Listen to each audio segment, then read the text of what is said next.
एकटा गांव में गंगाधर नामक एक व्यक्ति रहत रहे। ओकर 4 गो बेटा रहे आ चारों बेटा के बहुत अच्छा से पढ़ल के लिखल के बहुत अच्छा बना दिल के ओकरा। लेकिन जब सबके शादी विवाह भ गेले तो कुछ दिन के बाद सब बंटवारा करे के लेल अपन अपन अंश बंटा करे के लेल सरपंच के बोलल। सब मीटिंग बैठल है, पंचायत बैठल है। तो वही पंचायत में सरपंच जी कहलथुन कि गंगाधर, तो वही पंचायत में सरपंच जी कहलथुन कि गंगाधर जी अहाँ के संपत्ति के 4 भाग भंडा कल जाए और अहाँ के चारों बेटा के घर में 3-3 महीना रहेगे पड़त। ऐसे बंटवारा करके 12 महीना भ गए।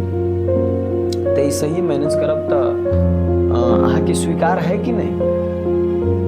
तब कुछ देर के बाद गंगाधर जी उठलथुन और कहले कि सरपंच जी ये फैसला वास्तव में अहाँ के नहीं करे के चाहिए या हमर बेटा नहीं कर सके। ये फैसला तो वास्तव में हम कर बरू यही सबके कह दियो कि 3-3 महीना हमरा घर में रहते, हम एकरा घर में नहीं रह। संपत्ति हमर है, जायदाद हमर है, तो ये हमरा घर में 3-3 महीना रहो, एकरा बाद ये अपन व्यवस्था करो।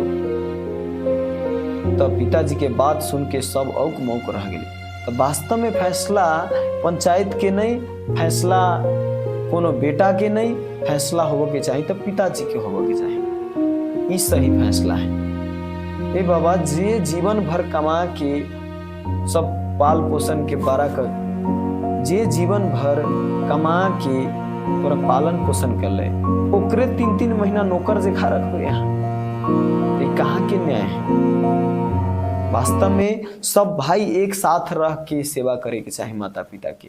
इस सर्व से उत्कृष्ट फैसला है। हरे कृष्णा।